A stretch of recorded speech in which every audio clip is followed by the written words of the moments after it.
Guys, tap screen. She arrive. Zawadi basi. Donati moja na flower moja. Jamani nitashushwa live. Tap basi. Mwangu vipi? Mwangu huyo. Za kazi. Safi kwema. Wema. Mwangu chakula kipo pale mezani. Ukifika pale kula, endelea na mambo yako mengine. Jipakulie tu wala hamna shida. Tap screen guys. Mke wangu.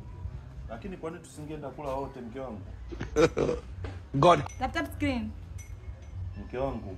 Naongea na wewe mke wangu. Tap screen guys. Alafu mwangu mbona unakuwa hivyo? Unajua nipo live hapa. Lakini mke wangu mwanzoni ulikuwa hivyo mke wangu. Mbona unakuwa hivyo? Sasa hivi unaniambia kwamba kachukua chakula kule ule. Unaitafutia sababu si ndio? Uchakula kwa wanawake zako huko unafika hapa alafu na hivi. Nini?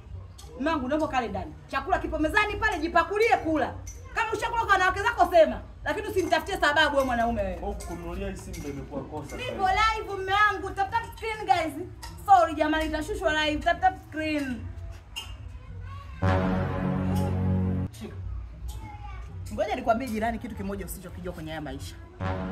Hivi unajua ndoa ulionayo wewe kuna watu wanaitafuta kwa udi na uvumba mpaka ukakuloga.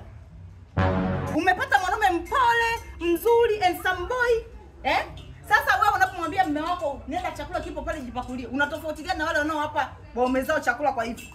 Kwa mateke. God. Hivi unafikiri kwamba wewe ukishaolewa basi umemaliza kazi zote? Unapoolewa unatakiwa uitengenezee ndoa yako ili iendelee kuwa ndoa yenye upendo na amani. Lakini unasikia mke wangu unapoambiwa unasikia? Muda wote uko live mpaka saa 8 za usiku. Muda wote uko live tap screen. Unampa nyumba mume wako saa ngapi? Sema wewe dada. Sema wewe. Saa ngapi utamwandalia chakula? Haya, ameenda kwa bi mdogo, anafika pale kwa bi mdogo analetewa chakula hivi. Karibu mpenzi. Utaachwa kuachwa wewe? Ukaachwa utaanza kulalamika na kulia? Ndoa inahitaji matunzo kama shamba. Ulima, unapolima huwezi kuacha kumwagilia maji ili ile mimea ikue upate mazao. Je, wewe ndoa yako unaitunzaje na mumeo? Muda wote tap screen, mumeo anakuja majibu kibao sijui malaya, umalaya ataacha kufanya huyo.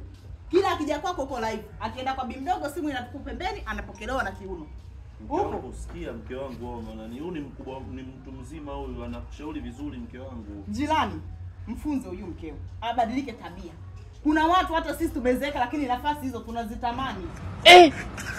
Umeelewa mke wangu? Twende tukale basi. Alafu mimi unajua sijapenda mama. Hivi umemwita jirani yako hapa aje kunifokea hivyo ndo nini? Sasa udada si umeona kapita njia hapa kuna njia. Kapita njia hapo umempanga mwenyewe kwani mimi sijakwambia kama chakula kipo mezani? Kwa hiyo simu ndio inakutiaje wewe? Simu inakutia basi chukua simu yako wewe chukua. Au nafikiri nasema kunywa simu. Alafu mimi sipendi mwanaume wangu. Twende tukale. Mimi sijapenda kwani mimi sijakuwekea chakula.